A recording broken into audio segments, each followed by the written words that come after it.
Assalamu alaikum and welcome to Out of Sight, a podcast show aiming to raise awareness about special needs and disabilities. We're exploring areas of inclusion and accessibility within our community. On today's episode, I'm your host, Sarah Hamza, and with me I have a lovely guest, Maya Azawi. Nice to meet you, Maya. Thank you for having me here. Maya is a mother of an autistic child with ADHD, and she's going to tell us a little bit about her journey. So how are you doing? I'm all right, thank you. Alhamdulillah. Again, thank you for having me this evening. It's a pleasure to be here. So yes, my son is 12 years old. His name is Hamza, and he has a diagnosis of ASD, which is autism spectrum disorder, and severe ADHD. Why don't you tell us a little bit about yourself and about your journey so far, because I'm sure there's so many more questions to come after this. Of course. So I'm a working mum. And I think that's important to point out at this point. I think just because your life could get so hectic and overtaken by your child's neurodivergencies that sometimes people, I think, just make an assumption that you're going to be just a special needs mum. But no, I have a career, alhamdulillah, and I have Hamza, and I also have another son to look after. So it's our life can be busy and very hectic, but we make it work. Alhamdulillah, alhamdulillah. You sound amazing. Why don't you start off by telling us a little bit about the diagnosis, so from the very beginning? So Hamza's diagnosis actually came about quite late. He was 7 years old. And up until that age, I was sort of coping alone. I had sort of realized quite early on that he wasn't a typical child just because of the way he did things, his routine, the fact that he didn't like changes, the way sort of sleep was a huge, massive problem for him, eating. So it even though he was my first child, I did realize from the beginning that there was something that wasn't quite right. But however, the problem was it's because usually autistics are seen as nonverbal, and that usually triggers whether it's a nursery or a school or a midwife or health visitor to kind of look into it. But because he was quite verbal, there was nothing that sort of made anybody in the healthcare sector think, okay, well, maybe this child needs an assessment for something. Very happy, lucky go boy. But as I said, sort of never slept, very high energy, hardly ate. And obviously, as he got older and then he started nursery, things became more and more obvious. There was a pattern of behavior that was emerging, whether it was at school, sports clubs and nursery, which obviously then prompted me to actually go and have a serious conversation with the doctor and say, look, there is a pattern of behaviors which I don't believe are typical, and it needs to be looked into further. And really, that's how it sort of started. It did take about a year, if not a little bit longer, to actually get a full diagnosis. It's a very sort of involved process. But once we had it, alhamdulillah, that kind of meant things were put in place for him at school. And yeah, we were able to get him the help he needed at school to be able to focus more and have a better experience, at least academically. Yeah. Alhamdulillah. Well, it's good that you got the diagnosis. That 1 year of kind of running around must have been very hectic for you guys. It was very hectic, but it was also, I think there's a lot of anxiety in it because you're not sure what's going on. You're not sure how to deal with it. And I think as a parent as well, whether it's in our community or outside of our community, I think a diagnosis is always a double-edged sword because you don't necessarily really want to hear there is something wrong. Yeah. However, if there is something wrong, you want to be able to apply the correct tools to make sure he has a better life experience. Yeah. I mean, when we finally got the diagnosis, I wasn't surprised at all. But of course, it's a bit heavy-hearted because you realize this is something that your child's going to have to deal with for the rest of his life. However, now you've at least got something in place to be able to make sure that actually happens for him, whether academically or socially. So yes, it was a bit of a journey. Yeah, I can imagine. Actually, we spoke about this on the last episode about the spectrum of parents. Some of them really, really want a diagnosis or really want a label. And then the other spectrum of people that are trying to run away and say, no, actually, it's fine if I just manage this child through parenting, they'll be fine. So, and I think that's both extremes. And I don't think both extremes are good because one would seek to label their child and maybe based on that label, a lot of other behaviors or parenting skills will be based, and the other would seek to actually not want to face the problem, Yeah. which then means you can't apply the correct rules. And if you're trying to conventionally parent a special needs child, it's never going to work. And unfortunately, I think it causes issues for the parents more than the child, mentally and socially. So, yes, I mean, look, I think a parent knows, especially a mother has intuition. If you feel there's something that isn't right, by all means, pursue it. If you feel like there is something that sort of doesn't require sort of intrusive involvement, you can always have a word with teachers or have a word with the doctors and at least get a reassurance. But I think we do have the two extreme ends in the community, and from what I've experienced, neither are a good thing. Yeah, of course. Yeah. No extreme is good. No, definitely not, especially not Yeah. in this case, Yeah. for the parents or for the child. Yeah, alhamdulillah. So I know a little bit before this episode we spoke about your child's diagnosis, or Hamza's diagnosis, with ADHD and autism. Now, how did those two come about together? Because they're quite different. They are. I think ADHD tends to be a very common comorbidity of autism. I think the massive issue is they tend to be a contradiction of each other, where autism is sort of very isolated. They want to do things in a very rigid way. They want a routine. ADHD is the complete opposite. It's very impulsive. It's difficult to regulate emotions, or difficult to regulate reactions. There is mood swings. So it's a very difficult thing to get a balance of, because I mean, I always think this about my son. I don't know how he copes with what goes on in his head, because if he's having to put up with these opposite feelings and trying to regulate them, it must be a nightmare. And obviously, as a parent, I then see the reactions on the outside for him. Yeah. They are a difficult comorbidity to deal with, but you try to make it work. I mean, that's why I suppose that, again, the diagnosis is helpful, because if you know that's what you're dealing with, then at least you have a massive understanding of what your child goes through, and as a parent, you can find tools to cope with that. I think one of the advice I would give is, yes, you have battles every day that you must deal with. That's the truth of it, especially as you're coming up from childhood to adolescence, which is what we're facing as a family now. But I think the advice is pick your battles. You can't fight them all. Yeah. You will drain yourself. It's mentally draining. I think sometimes as a parent, because we're trying to conform to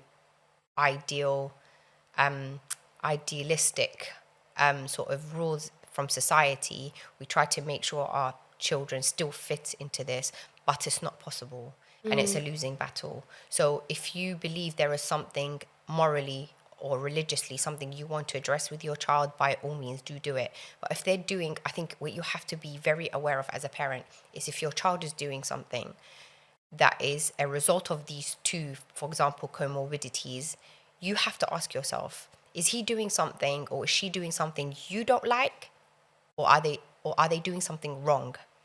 And I think there's a huge difference between that. If your child's doing something wrong, by all means, you've got to find a way to put it right. But if they're doing something you don't like, don't make that into a battle. Allow them to be what they need to be some of the time, because the rest of the time they're having to try and conform, whether it's at school or in society or in the community. And I think that's very important. Yeah, that's an amazing point that you raised, honestly. And I'm so glad that you did raise it, because there's this whole idea of trying to manage a child, and the difficulty in managing children that may be on the autistic kind of spectrum, or with any kind of mental health disorder or anything, that they can't physically express or communicate sometimes how they feel or how they want to be, treated in a certain moment. And so it's understanding that sometimes you just need to stop, evaluate, listen, and just, you said it right, it's always the mother's intuition, isn't it? It is. And in the moment, imagine you as an individual who's trying to parent, who's trying to please society, who's trying to follow the rules, but you're also trying to teach your child to be civil and be part of the wider community and society. but he and she is also an individual Yeah. who's trying to regulate their emotions, regulate what they're feeling. In that moment, you have to allow it to be. You can always go back and address the problem. However, it is important to distinguish between whether your child is doing something wrong and you need to address this wrong, or they're just doing something you don't like or society don't like. We are never going to be able, and I think that's the point, they are atypical. So for us to try and fit them into everything and make them typical is actually quite, I think, is painful for them, because for example, they use tools like masking. So this is a skill a lot of autistics use, is to mask for a certain period of time so that they can fit in.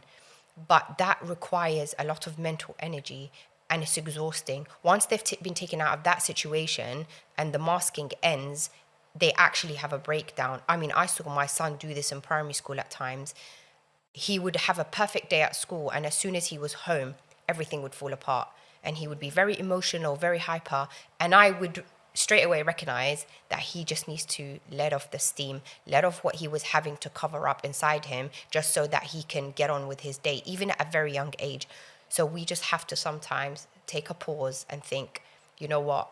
No, he doesn't need to fit in this very moment. He just needs to express what he needs to feel or what she needs to feel, and allow them to do it.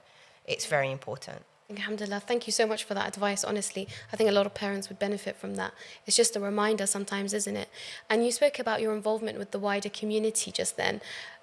How important is the community to you and to Hamza especially? I mean, we have a common saying in this country, isn't it? It takes a village to raise a child. Yeah, And really does. Islamically, I think we have the same point of view, because everyone has input: school, grandparents, friends, whether you go to a Husseiniya or not, whether you go to classes, everybody has input in what your child learns, or the skills they build up, or the character they build up. I think in our community it's quite difficult because we have the religious side, but we also have quite conservative sort of rules and regulations that we have to fit into. Even outside of our own countries, in our communities, we have managed to sort of keep that. But we have to understand that some of these families do have atypical children. And if we are in a social situation, I have found in the past that people find it very difficult to comprehend. And unfortunately, there is, I think, a judgment issue. Or if it's not a judgment, it's a sympathy issue. And I don't think either of those are wanted. I think the most important, and I think all sorts of special needs families and parents would agree to this, we need understanding. We don't need sympathy. We don't necessarily need help, because most of us have been in this long enough that we've got things in place to help us, or reach out if you need help. However, it's not that. We need people to just understand.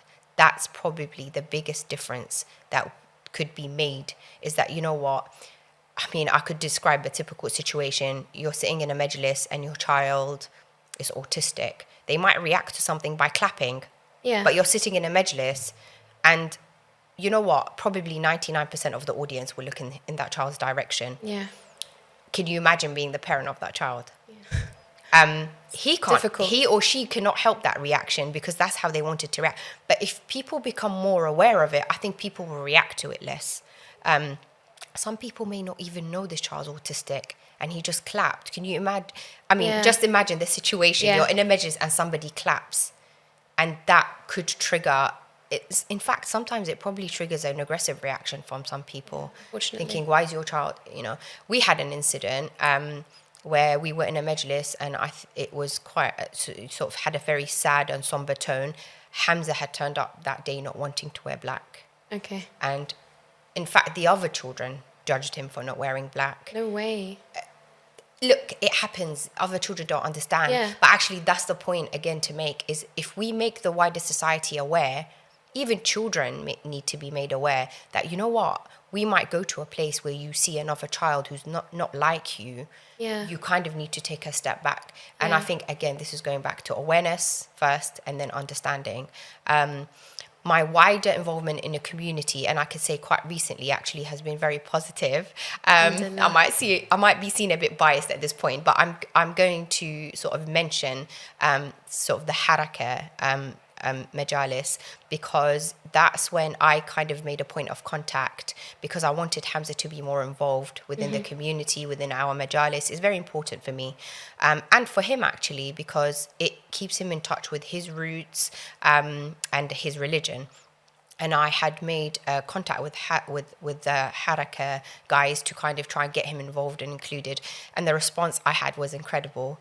They've been very inclusive. They've tried to get him involved. He volunteers, Wow. and I think going back to the autism routine side of things we were talking about, Yeah. it's become sort of part of our weekly routine as a family, that he attends these majalis on a Thursday.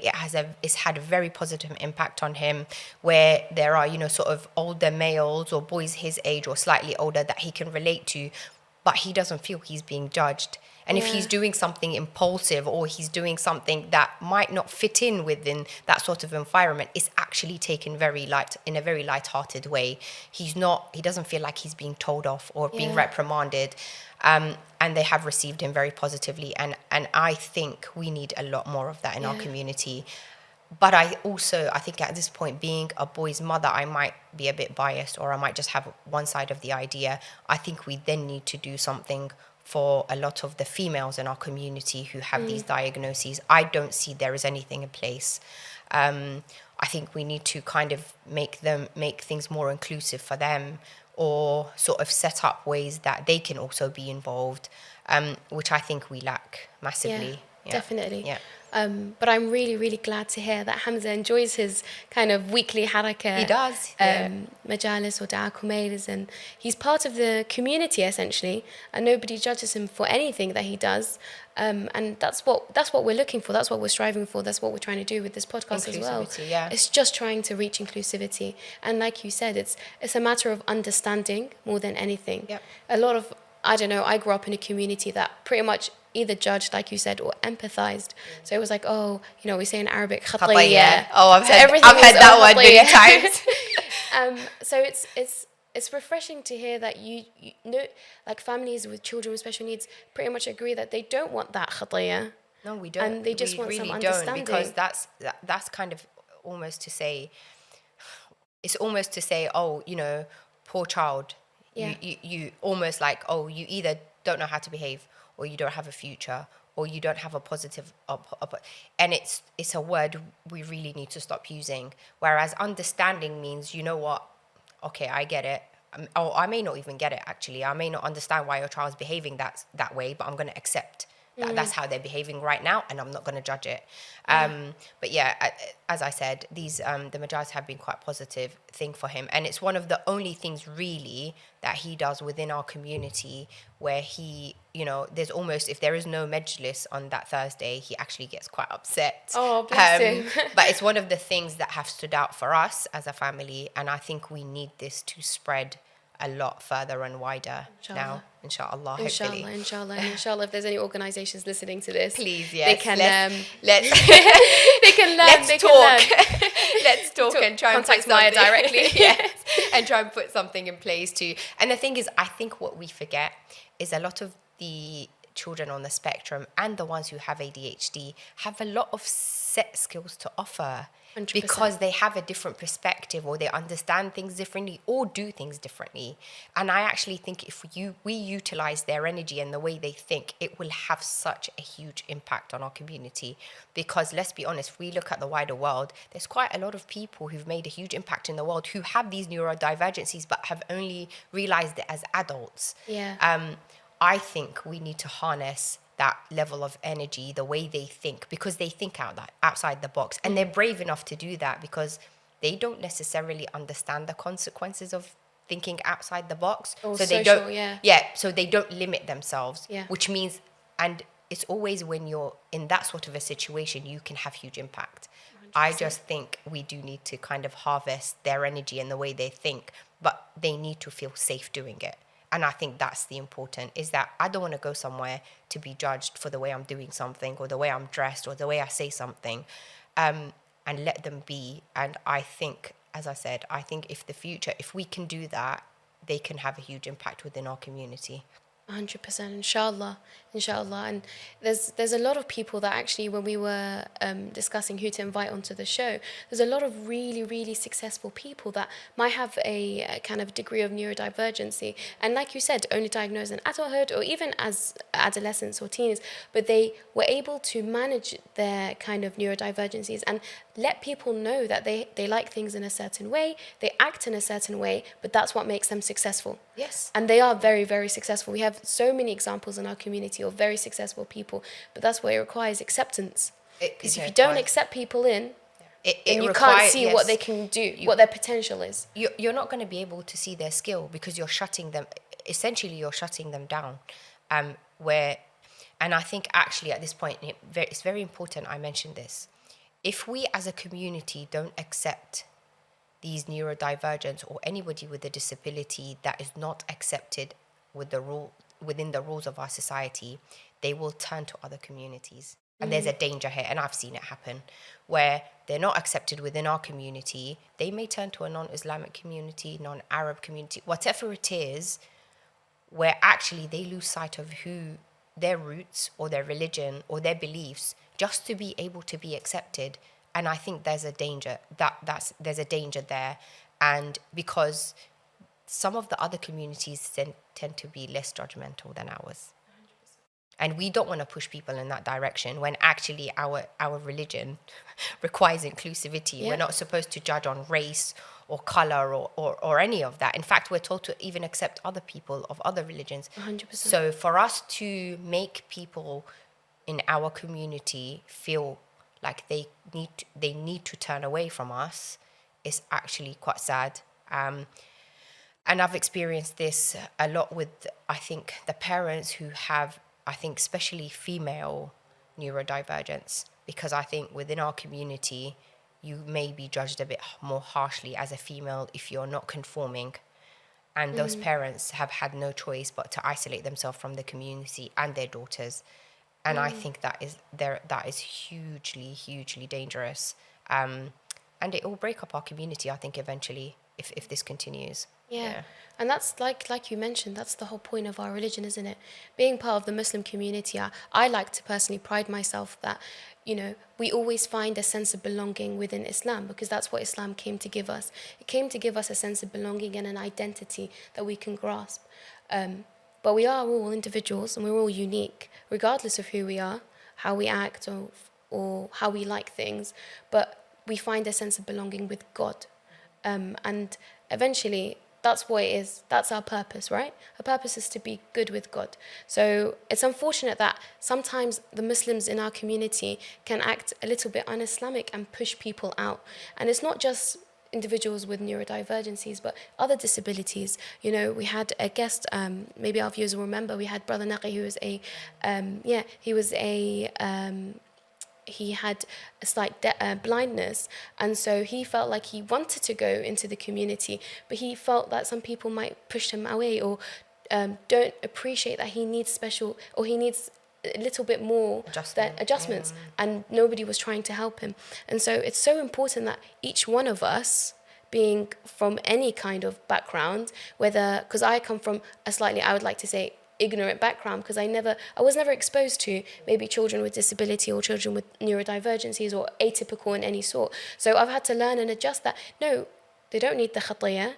Let me ask what they need, and maybe I can help then. But it's a responsibility on every Muslim to try and help the whole ummah come together and find that sense of belonging. And it's unfortunate that we sometimes push people out, but inshallah we can work with organizations which trying to do this podcast. It's about raising awareness and education.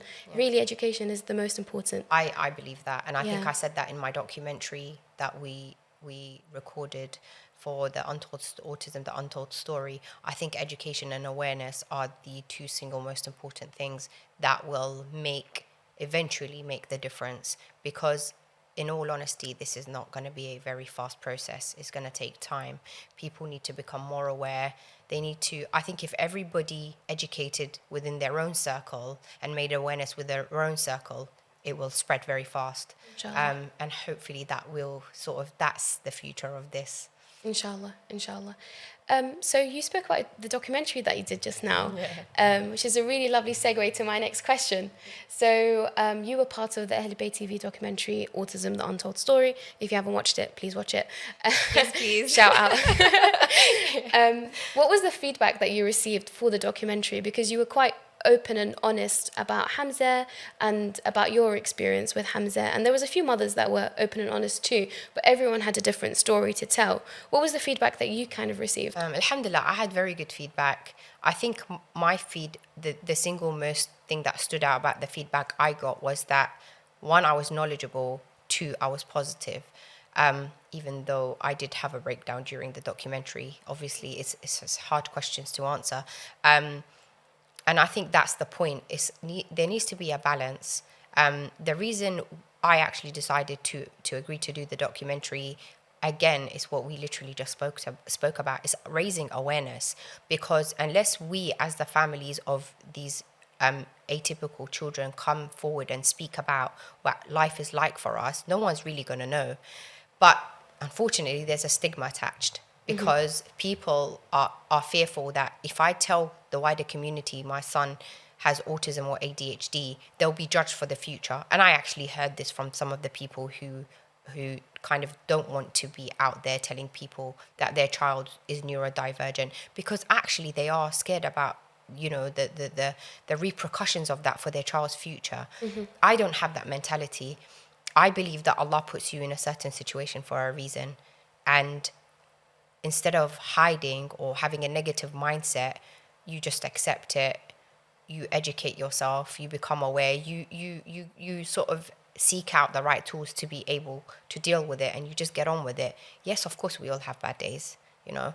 And I think it was very important for people to see that, yes, it is difficult. Yes, we do have problems. Hamza even spoke about being bullied at school in that same documentary.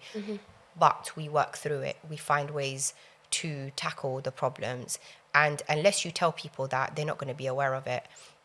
I love the idea of the documentary, and I'm hoping this kind of documentary or this line of sort of work continues. Inshallah, inshallah. And I think it's a really good job by the producer, and it's a really good and kind of a really important aspect of Muslim media as well. Nowadays. No, it's massively important, and you know, I think they sort of started this off, and I hope it just continues and tackles a lot more other disabilities, so that our community becomes aware of what these individuals go through in their daily lives, but also within the community, because otherwise how else are we going to be able to help or make a difference? Yeah, and then it would help, or kind of it would aid the process of acceptance within, like you said, the majalis sphere or in other like kind of mosques and such, because if they've watched a documentary, they know like the pattern of behavior, or they know that sometimes it's not up to them how they react or how they express themselves.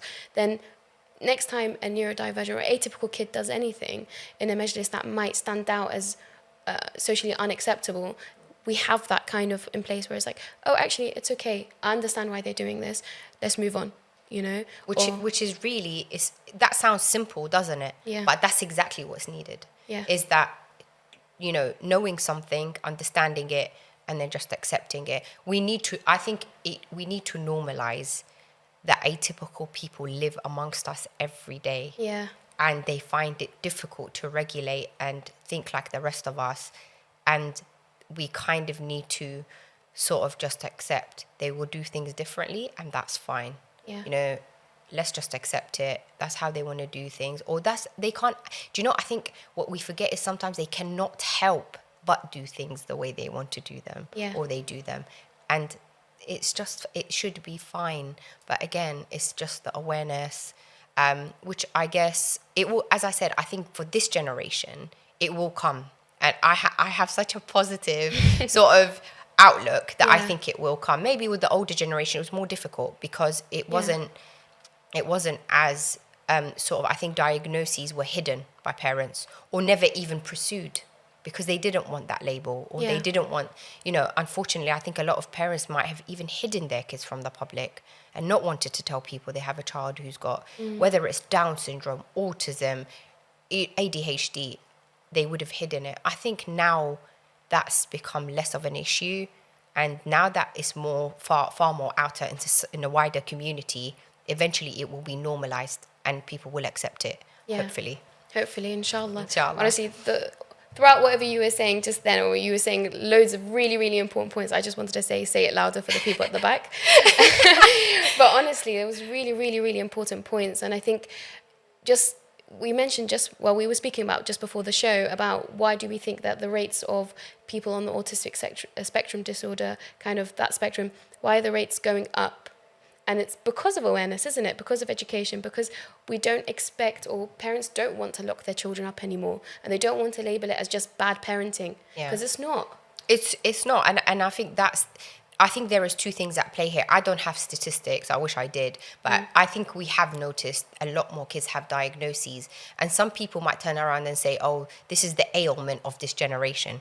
It's not. I think we've always had these problems, but we've never been educated, even Western society. There's never been the education or awareness to go, actually, hold on, this person is not doing things the right way. And nothing is sort of helping, which means there is a root cause to the problem or root cause to the behavior. And I think as the diagnosis tools have become more advanced, we are now having more diagnoses of these things. And I don't believe we have more autistic people or more people with ADHD. I just think actually they are just diagnosed now, whereas before they might have gone undiagnosed. And let's be honest, in our community, you either called wakih or you're called you're naughty, or you get called different. If you're quiet or strange, which is unfortunate. And imagine how many adults grew up in our community with that kind of labeling and the impact it must have had on their livelihoods. Whereas now, no, you can sort of say, no, actually, you know what, my son has a neurodivergence and that's why he's behaving this way. But I think the point to make here is you have to be a very strong parent to be able to stand in front of people and say that, because their mindset is, oh, poor you. Your mindset is, no, not poor me. This is what Allah has decided to test me with. I'm going to take it on. And actually, I don't want my child to think poor me, because he's going to wonder why. Why is my mum being called poor? No, I don't want that kind of sort of reaction or mentality or mindset. No, it's more of, you know what? Yeah, actually, my son's autistic. He's got these skills. Or my son's got ADHD and he's very bad at this, and he might be very noisy, or he might not be able to sit down. And you just accept it. And I think as a parent, if you accept it, your child will accept it. I think if the parent's mindset is wrong, unfortunately, the child's going to be impacted. If you as a parent really, really embrace it and try to understand it, then that will reflect in your child. So, for example, Hamza is very sort of even in the documentary, he spoke well of himself. He's the special needs ambassador at his school. Nice. That's nice. And he's very proud of it. He doesn't hide that he's autistic or has ADHD. I mean, don't get me wrong. There were times when he used to feel like, okay, why? But you work at it and you try to make them understand it's actually not a bad thing. You're different. But you do things differently. But that's just how you are. And you should be proud of who you are. And it's important as parents, again, because let's be honest, we're talking about parenting and neurodivergent. As a parent, you have a massive role to play in this. And I hope that parents do realize that and do make that change, even if you've started off with this being a negative thing for you. And yes, we do have problems with our children where there are things that happen that may actually impact them negatively in the future, but try not to have a negative mindset about it, because you then do reflect it onto your child, and then they have a negative mindset about it. Yeah, that's really, really beautiful. And inshallah, we can kind of change the way that people's mentalities may be rigid in thought, because it's difficult. It's difficult sometimes when you say, this tribulation or ibtila, or how do I go through this test? It can be difficult for some people to just, and this goes for any kind of test in life, because we all go through problems, right? So sometimes it's the mentality that you have and approach, but obviously with a neurodivergent kid, and especially a parent, the role is, and the responsibility and the duty is much higher, right? Because this is a lifelong kind of journey. And it's like, I was reading this thing on in the internet recently where it said how a lot of people's identity comes from their childhood. And so if the parenting kind of, not, I don't want to say lacks because that's unfair for some parents, but if it's deficient in a certain way, then it will reflect in the children's behavior, and then when they go into adulthood, in their kind of personality and their character. So especially for a neurodivergent or an atypical kid, it's really important to kind of have the approach that you want your child to have, you know? And I think you're doing that really well, and you're being that ambassador for the parents, inshallah, very well. You spoke about Hamza being in school and how he's the special needs ambassador. And before the episode, you were telling me about how patriotic he was and how he would stand up in assembly on, was it World International Day? Yes. What's your experience been with Hamza in school? I think the education system doesn't work. Unfortunately, the state education system doesn't work for neurodivergence or atypical children. And that's the truth of it. We've been through one hell of a journey. But I think it's what you said earlier. Allah tests you, and that test may be even harder if it's your child. And it's probably the hardest test because this is your child. But you have a choice of either to, I think, do patience beautifully and elegantly, or to be patient but nag, cry, moan and complain, which, listen, we all do. We all have our bad days. No one, we're all human. We have emotions. We become overwhelmed, and God knows I have those days. However, it's very important to look ahead and try and plan. So for me, when I realized very early on the education system wasn't always going to give him what he needs, I actually took the legal route. And I have had a special solicitor deal with Hamza's case, because a lot of the time, these children, they might have EHCP plans, which is a legal document actually, that requires the local authorities and the schools to provide certain things that the experts have decided this child needs. And a lot of the time, sometimes, unfortunately, this document is not worth the paper it's written on because it's not applied properly. And the parents are clueless. And can you imagine if you are somebody who's not aware of these rules, who's not aware of the law, your child is having a very bad experience at school, but you don't know how to fix it because you have no idea who to hold accountable or what's going wrong. And even with all the knowledge I have tried to acquire over the years being through this journey with school, even I realized that at some point, obviously, that I needed legal advice. It's been a very sort of tough journey for us. I just say alhamdulillah that Hamza has been resilient enough to still want to learn at this point and still love learning and wanting to go into school. But it's been a tough journey. He's now in high school. And as a parent, I think it's very important that I point this out. We had the choice of going to a specialist school or a state school. We decided to go for the state school to allow him the opportunity to see if it's something that he can thrive in. Unfortunately, it hasn't worked out for us. He's had a very difficult time. The school is very good. They've actually said, look, we can no longer meet the needs he has. So now we're back to the local authority trying to get him a specialist place in a school, but the system is broken. There is, for example, if you're a high-functioning autistic who has ADHD, you need a very tailored approach.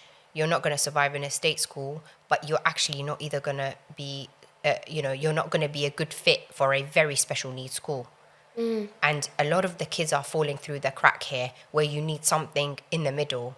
Or something actually academic if you have the academic capability, but the delivery needs to be very different, which is in our case. Hamza has academic ability, but he doesn't have the emotional regulation or the concentration to be able to sit in a classroom with 30 children where the education is being delivered in a very typical and rigid way from national curriculum. So this is something very important. If your child in education and there's a struggle or you're being told please address them. Hold the local authority accountable.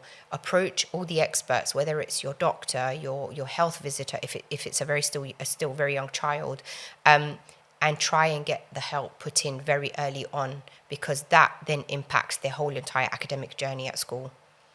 Yeah, I think that's really, really important. I think this is the first I hear of kind of how broken the education system is. And then I never thought about that, because it's right, there are specialist schools, but there are degrees Of specialists, there yeah, is. there is degrees of specialists, but there's also what each child needs is different.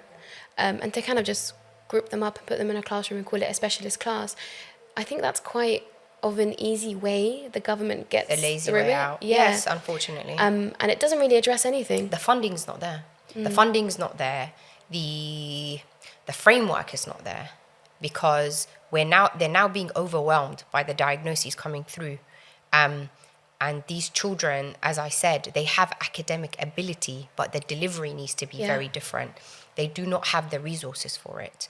And when I talk about specialist school, I think it's very important at this point I point out what I mean. These schools are tailored for children who have high academic or academic ability, but needs to be delivered differently so they can achieve. So these children, for example, you have children who have very severe delays, who may academically never be able to get to a certain level. Yeah. And we have to accept that. But there are children who do have these neurodivergencies who actually are academically quite capable, but needs to be delivered in a very specific way.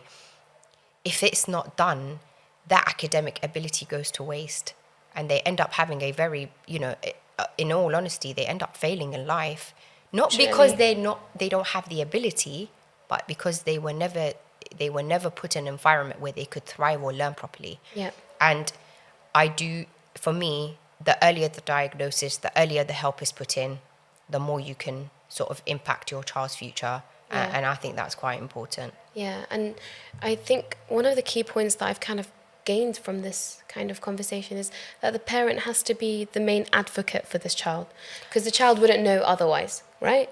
You have to.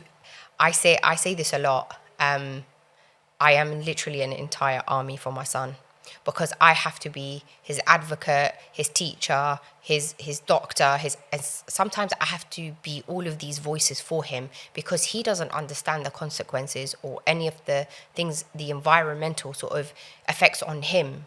I have to, as a parent, take the lead on this. Now, if the parent is not aware, it's very unfortunate. Because then actually, it's not that they're actively not wanting to be involved.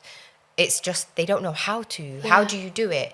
And listen, it's bureaucracy. A lot of the local authorities don't have the money, and they're not going to come and tell you your son's got or your daughter's got a problem. You need to do this, because that means more funding from their side having to be put in. So you need to fight. Yes, we are in sort of a very developed country. There is things in place, but if you don't fight for your child, you're not going to get what they need. Yeah. Unfortunately, and inshallah, this, something needs to be changed.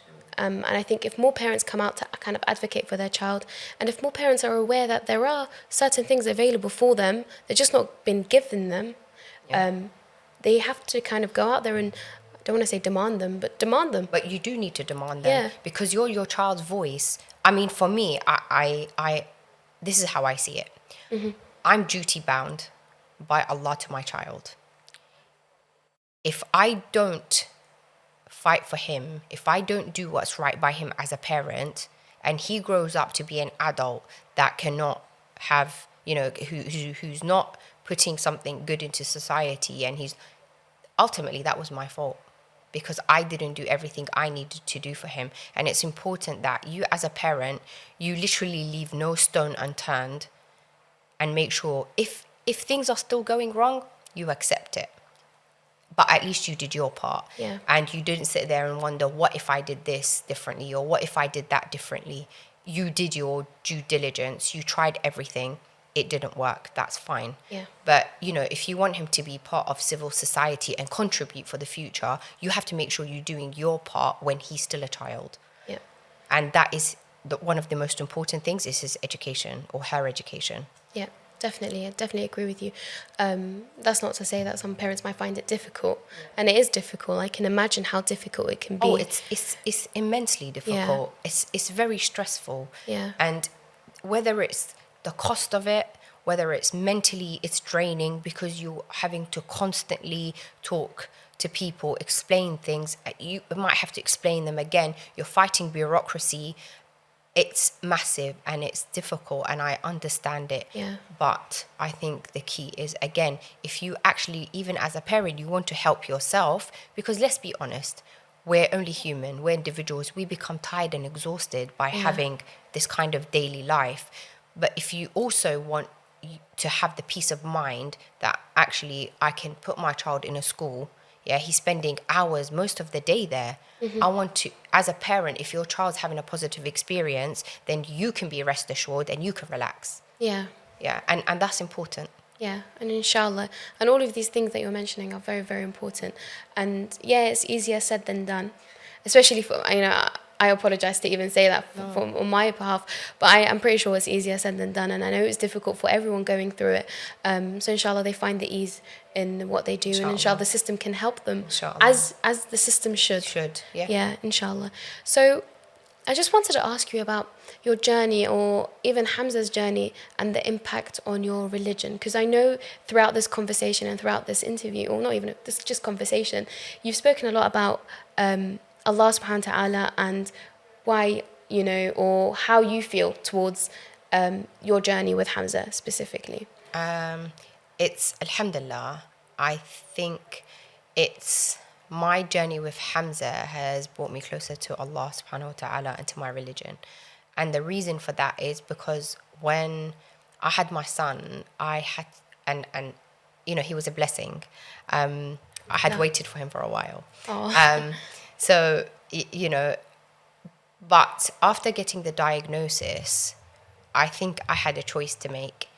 I either accepted this was going to be my test and Allah knows best, or I was going to complain and say, why me?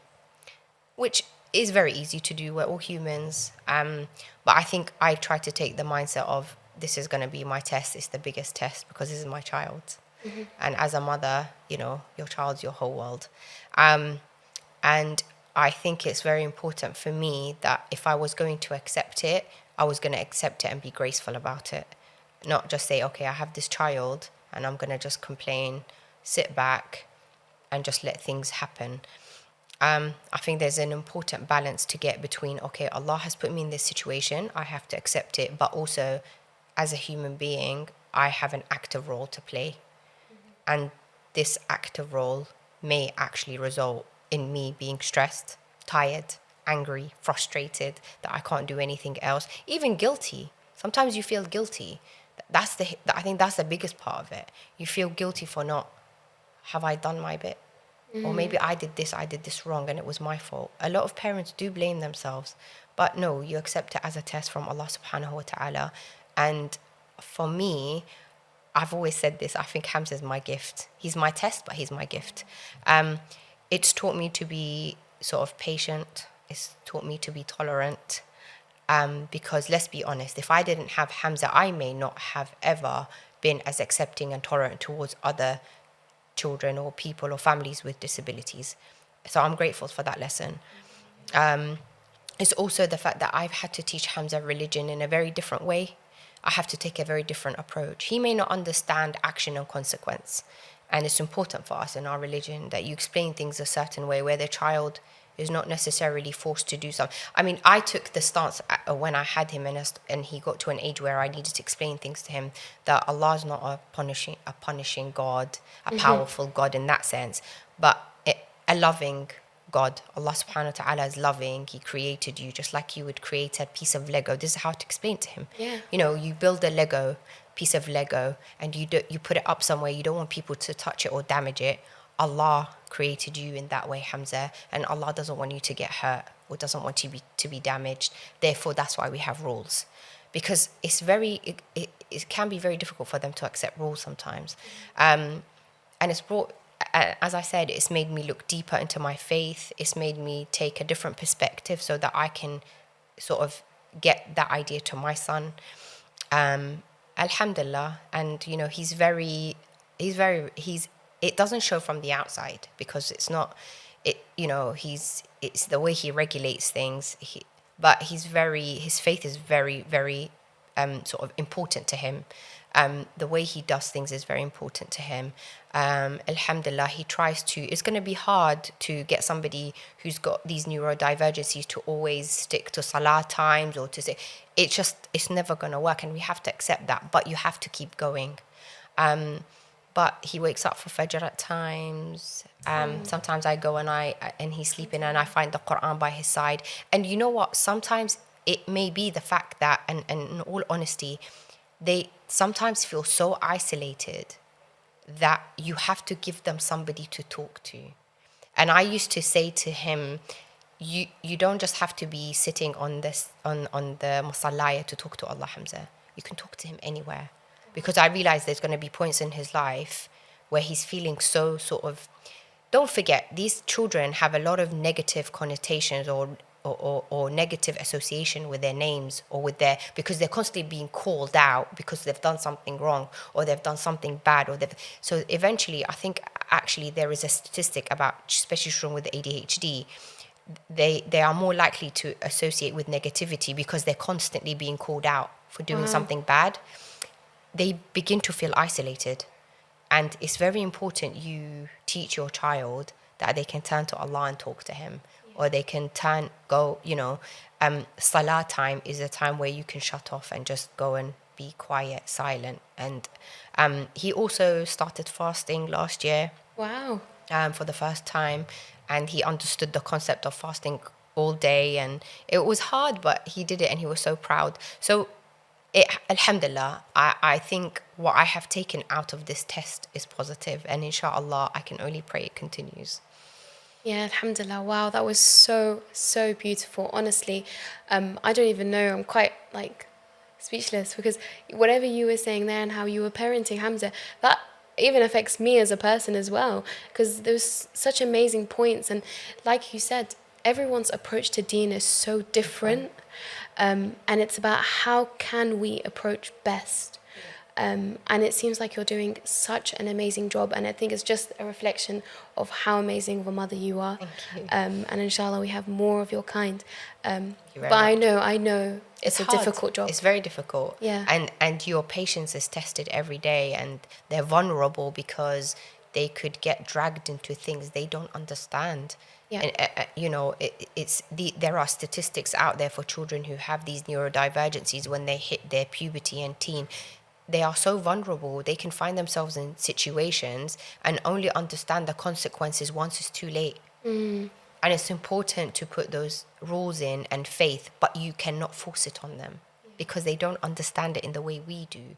Their regulation zones or their boundaries is not like us. They might think something is okay that a typical person will think very obviously it's not okay. Yeah. So it's an ongoing process, and you have to always remind yourself, if your child's not doing something the way they're supposed to, yes, it can be disheartening and disappointing, but don't give up. You can't give up. It has to be a constant.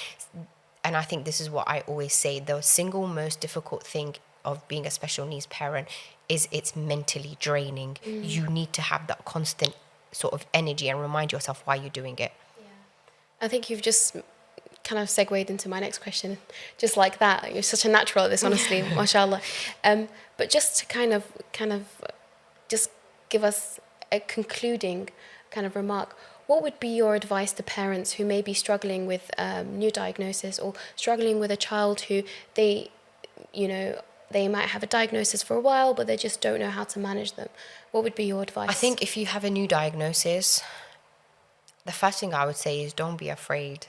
And don't be worried about what everybody else has to say. I think the thing that scares us the most, especially within our community, is how am I going to face this?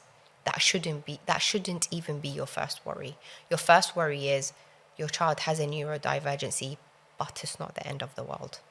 I've known parents who've received diagnosis and I'll be honest with you, they behave like it's the end of the world. It's very sad.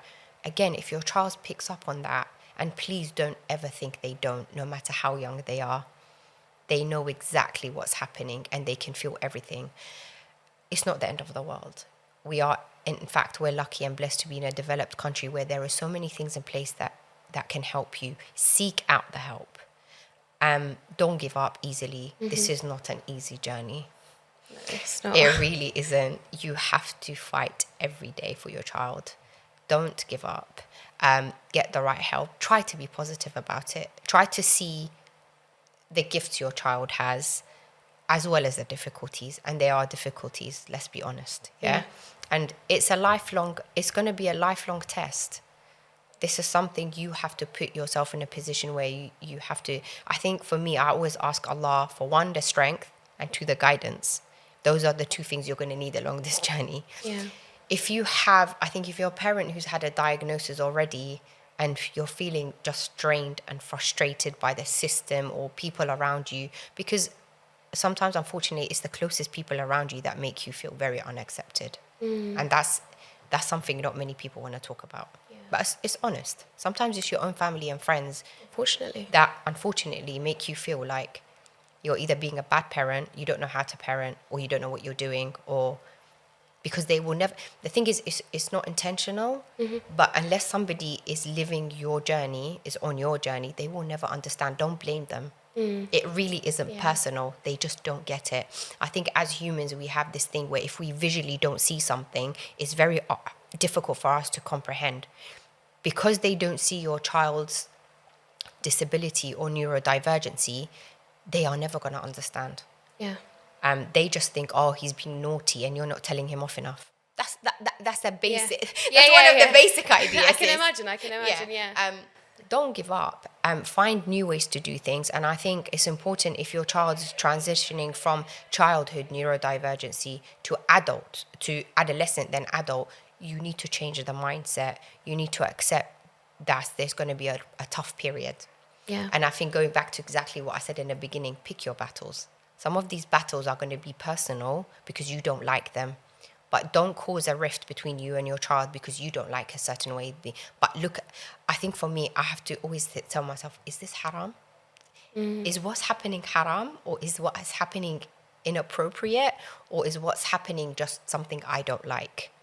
If your child's hitting adolescence and let's be honest, they're going to do something you don't like.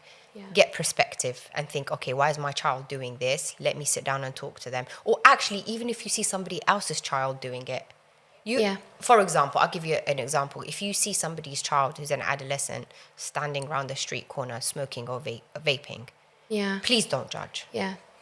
Try to understand there is a reason why this child is doing this. Yeah. You don't know the root cause of it. Yeah. And if you even going to go and tell the parent, try to be, if you really want good for this person, if you really want them the benefit. Yeah, so sorry. I'm just so sorry. It's just we're coming to the end of the show, but you've mentioned a really, really important point just there about judgment. The most important thing is not to judge, is to raise awareness and to educate people, and so they learn from that.